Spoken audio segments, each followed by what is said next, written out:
I want to introduce myself. My name is Dr. Matt Ammerman. I'm a Washington, D.C. native. I practice here at Sibley Hospital in Northwest D.C. I'm part of the Johns Hopkins system. I want to thank Medtronic for allowing me to participate today and talk about spinal complications and their management.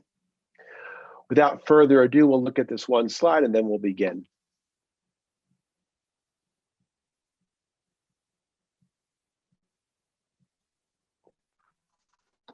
So I want to talk about complication management to basically think about why they occur, how we can avoid them, and when they occur, what are the proper actions and next steps.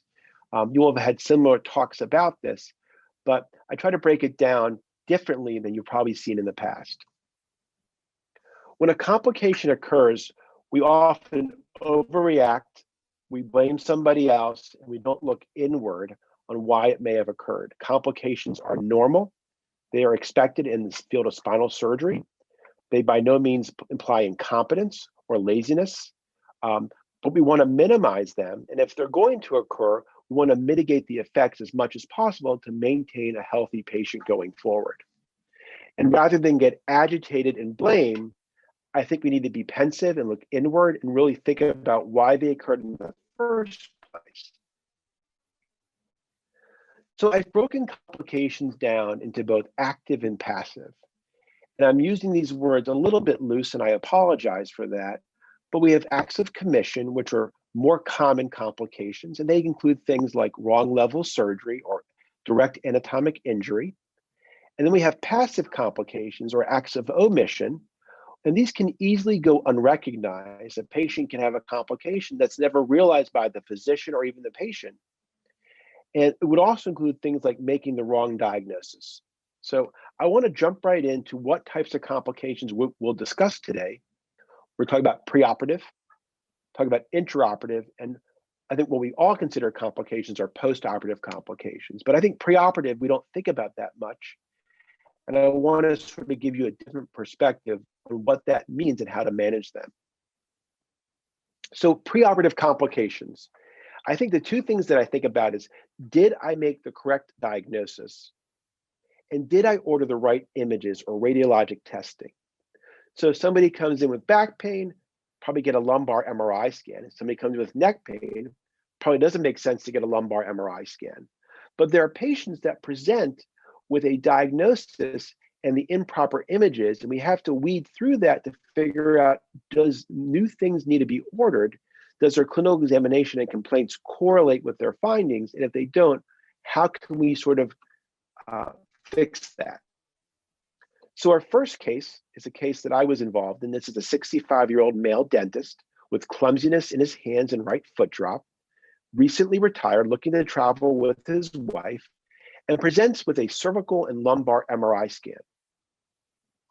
The cervical MRI scan is a sagittal T2 images showing multi-level cervical disc disease from C3-4 to through C6-7. There's no myelomalacia. The lumbar MRI scan shows multi-level lumbar disc disease with various degrees of foraminal and central stenosis. So we can explain clumsiness from cervical stenosis. We can explain foot drop from lumbar stenosis or foraminal stenosis. But something else is going on here. So when I begin to evaluate this patient, he's a second opinion. I noticed that he has bilateral Hoffman signs. He has clonus in both feet, sustained. He has upgoing toes, crossed adductors, 4+ reflexes. He has fasciculations in the upper and lower extremities, but he has no pain. So how do we correlate this? Is this just bad cervical myelopathy? But he has upper motor neuron signs. He has lower motor neuron signs. This is more than just cervical myelopathy.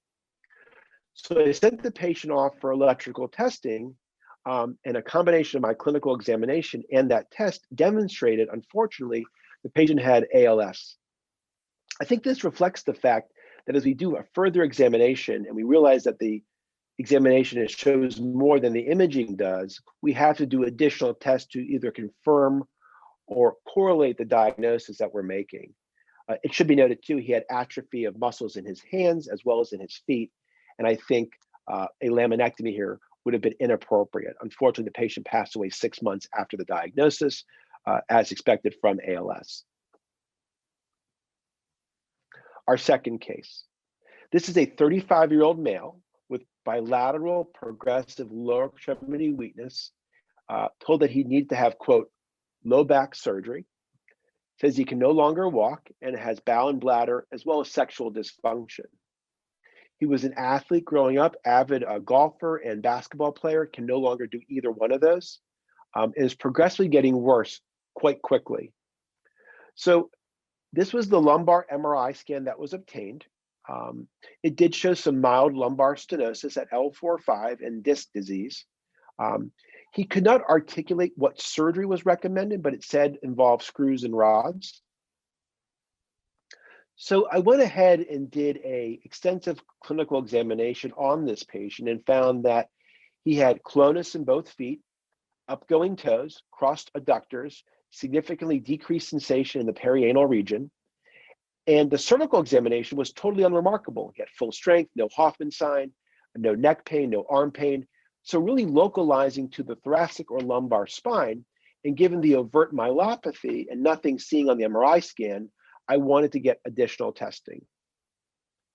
So I ended up ordering a thoracic MRI scan to rule out multiple sclerosis, a thoracic cord compression.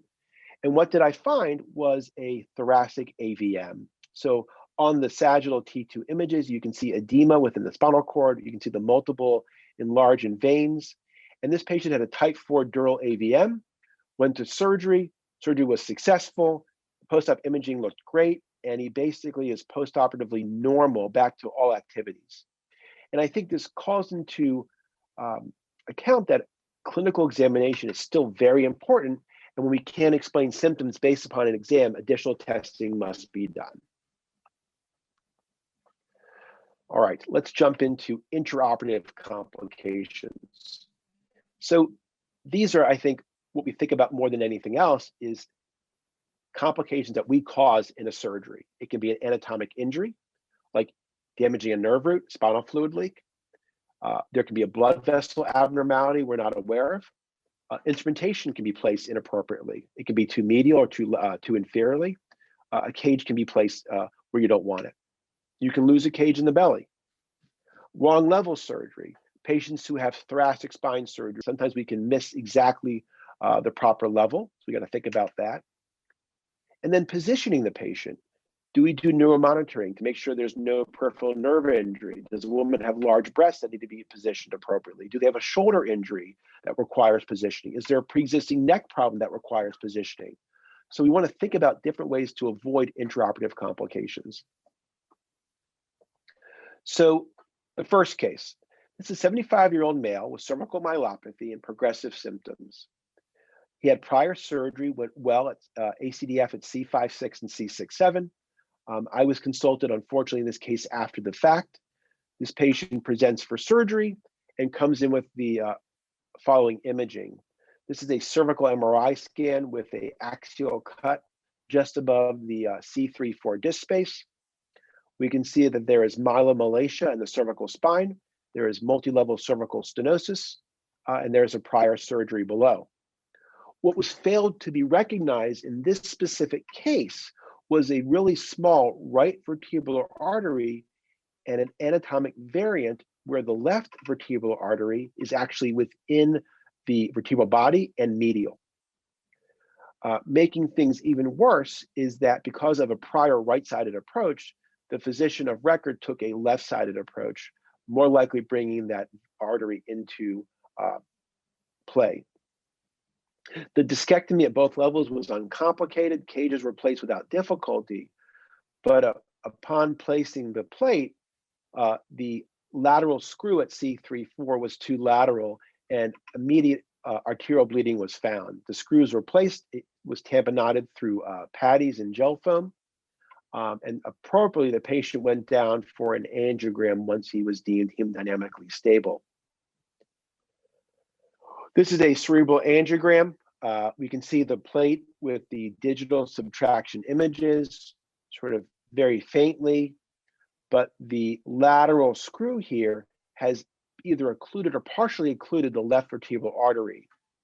To make things more complicated, some of the material used to get hemostasis then embolized through the blood vessel going to the brain, causing a posterior circulation stroke.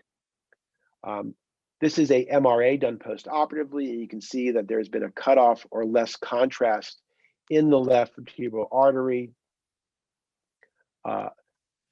What happened here? It was a failure of a surgeon to recognize an anatomic variant and then act accordingly. If you had to go anteriorly, this would be a case maybe to only do a standalone cage and not put a plate on, or just put interbody spacers and a hard collar.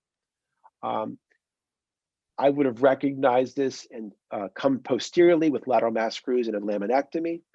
But I think as a surgeon, we have to expect and recognize anatomic variants, specifically in the cervical spine, and most specifically vertebral arteries, because they can run through the disc space, they can run through the bone, they can be larger or smaller. You obviously want to avoid a dominant vertebral artery on either side. And I think had this been recognized, the choice of approach would have changed and the patient would have had a different outcome. The patient clearly needed to have surgery. The question would have been better to go posteriorly and do a laminectomy and hope that there's improvement through indirect decompression. The next case is a 40-year-old female with a history of axial back pain and lumbar disc disease. She has failed extensive non-operative treatment for her back pain, physical therapy, cortisone shots, chiropractic treatment, anti-inflammatories, oral steroids, and appropriately wants to have spinal surgery. Imaging and injections correlate to the L5-S1 level. L5-S1 radiculopathy is diagnosed. She is obese. Preoperative x-rays were obtained. Lumbar x-rays, AP image here, do not show any overt pathology, but on the lateral image, it is noticed that she does have transitional anatomy, and there's an incompletely fused L5-S1 level or S1-S2 level. Lumbar MRI scan obtained subsequently does show a disc herniation at L5-S1 and a partial or almost a pseudo disc here at S1-S2. This was recognized by the surgeon preoperatively, but intraoperatively, given the use of fluoro and sort of not paying attention, the wrong level was operated on. This is the L4-5 level. So we are operating at this level, not the level of intended surgery. The patient goes to recovery. The surgery itself was uncomplicated. This is immediately recognized in PACU by the surgeon of record. A full disclosure is made to the patient saying, we operated at the wrong level because of your transitional anatomy. We cannot leave the level alone at L5-S1. We recommend that you go back to the operating room to repeat the surgery. So appropriately, the patient and physician agreed. She goes back to the OR and has now a 2-level fusion, so L4 to S1.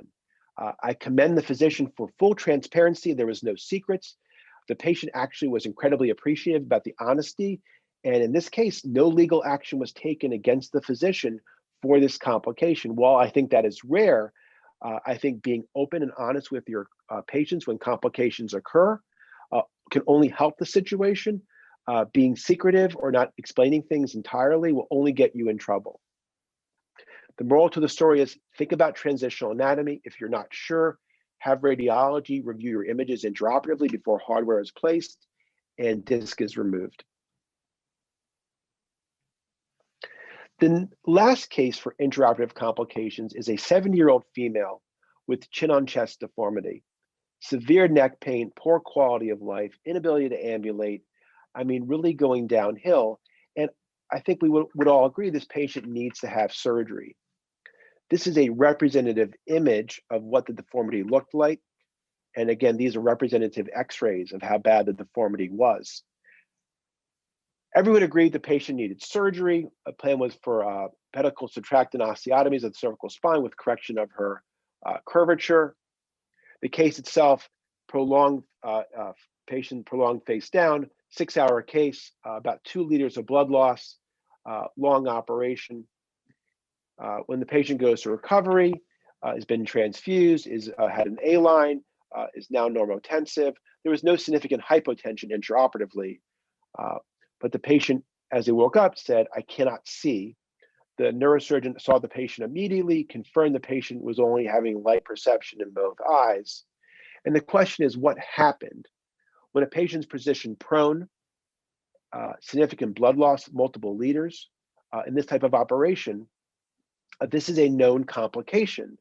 The problem in this case is the physician of record did not explain to the patient that this complication could occur. It was glossed over. And I think had the discussion been had preoperatively, the patient would have been more understanding, regardless of obviously they'd be upset. And I think ultimately the patient did improve to not finger counting, not much more than that. But there isn't much you can do for these patients when this occurs. This is a terrible complication. We all agreed the patient was going to have surgery. There was no way they could not do it. But I think a better discussion, better documentation by our surgeon would, I think, have prevented legal action which occurred post-operatively.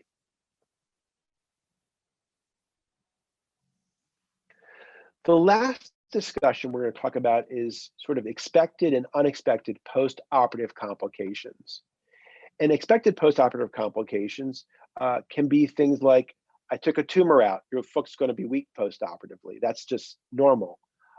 Unexpected would be like, my quadricep is weak, but I was operating at the L5-S1 level. Why is that occurring? An infection, both superficial and deep post-operatively, as well as a patient having surgery doing quite well for 6 months to a year, and suddenly they're no longer doing quite well. So we're going to jump into these discussions and figure out cases, how to avoid these and how to manage them.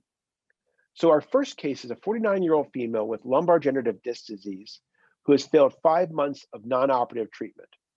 She undergoes a L5-S1 decompression infusion. Surgery is uncomplicated. Post-operatively, within a week of surgery, she's having high temperature, chills, and a stiff neck. What do we do? Patient calls my office. I chat with her on the phone. I am clearly concerned about an infection. I'm concerned that she has some nuchal rigidity, potentially has meningitis. I would be shocked if that's the case because there was not a CSF leak, but we want to think about that. I have her come to the emergency room. I get an MRI scan and I see a large posterior fluid collection. I'm kind of surprised that there's a collection there. Nonetheless, we get axial images as well. We can see a fluid collection. I don't see anything enhancing down deep. I don't see anything affecting the canal. I think the neck stiffness is not a true neck stiffness, as in meningitis. But what do we do? Well, I saw a large fluid collection here. She's early post-op. I took her back to the operating room that evening. I washed her out. I irrigated with vancomycin and gentamicin or tobramycin solution. I then placed vancomycin powder in the wound, which I don't do normally in routine cases. I left 2 drains, one deep, one superficial, and I closed the wound over those drains. The drains put out for about a week, and then it stopped putting out. She was given a PICC line and treated with IV vancomycin. She ended up going on MRSA post-operatively. Imaging done remotely showed no further collection of fluid, and it never appeared that she ever had a hardware infection or a deep infection. It appeared to be all superficial, but regardless, we were aggressive given her BMI and the horror that was placed. It had a happy ending, but I think the key here was being aggressive and getting it drained, and more importantly, making a diagnosis and not letting it sit there in the office for 2 or 3 weeks. Our next case. This is a 40-year-old female with right leg pain and low back pain for many years. Elects to have a L5-S1 decompression infusion, but now in recovery has new left-sided leg pain, specifically has weakness in their left foot. So this was a case that was referred to me. The patient comes to see me about 1 year after their surgery. This patient's had ongoing left leg pain. It has not improved. Interestingly enough, axial imaging was never obtained post-operatively, but was told the x-rays look fine. So this was the x-ray she had done the day after surgery. I was concerned that the left L5 pedicle screw was medial. This was told that it was not by the surgeon of record. Second imaging was done, again, said that the imaging was fine. The lateral film showed the cage is in good position, but an MRI scan obtained shortly after seeing me definitely showed some metallic artifact, or potentially the screw was medial. And I felt that given the hardware there, additional imaging like a CT myelogram would be the most useful for us. So that's what I did. I got a CT myelogram, and it ended up that the left L5 screw was going through, or partially through, the left L5 nerve root. So this was a complicated situation. I felt that the patient had ongoing symptoms of L5 radiculopathy. Electrical testing showed a partial but not complete denervation of the L5 innervated muscles. And I recommended to the patient that she have the hardware removed bilaterally. I took all the hardware out because she had a solid fusion across her disc space. Might as well get rid of the hardware for further imaging if necessary down the road to look at her nerve root. The screws came out, encountered spinal fluid as I would have expected. I was prepared for that. I was able to repair it and fix the leak. And the patient had electrical improvement over the next couple of months, but never had any clinical improvement. But I would say that her pain was slightly decreased compared to where she was preoperatively. Unfortunately, she did not improve as much. I think the big moral here is a patient wakes up with a new deficit in the recovery or a couple of days post-op, get axial imaging. It's okay to malposition screws. That's not malpractice, and move them. You're going to have improvement clinically when you move a screw a week, a month afterwards, and waiting a year to move it. This is going to be our last case for complication management. This is a 69-year-old female with an L4-5 spondylolisthesis with back and leg pain. She's had 10 years of symptoms. She's known about her spondylolisthesis, and she's failing non-operative treatment, which has been physical therapy and cortisone shots, as well as over-the-counter medications. After much convincing, she agrees to go for a lumbar fusion. This is her preoperative imaging. So a grade 1, almost 2 spondylolisthesis, vacuum disc at L4-5, bilateral foraminal stenosis, and a disc bulge here, more of a pseudobulge.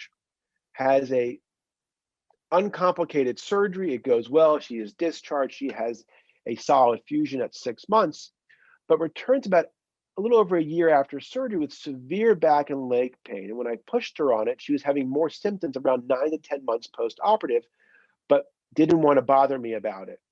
So I obtained x-rays, of her lumbar spine. Screws and rods are in good position. The cage is in good position.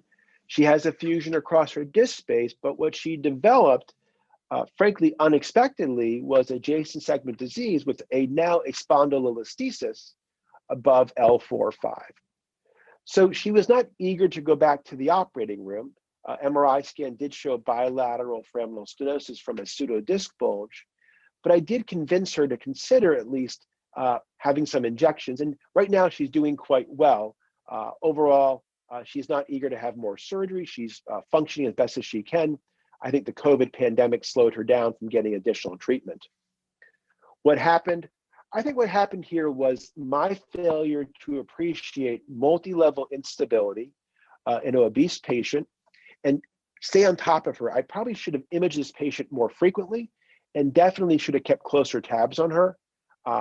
Patient was never unhappy with me, but I think this probably was a patient who had multi-level instability and should have had a 2-level fusion preoperatively, but it just wasn't appreciated by me preoperatively.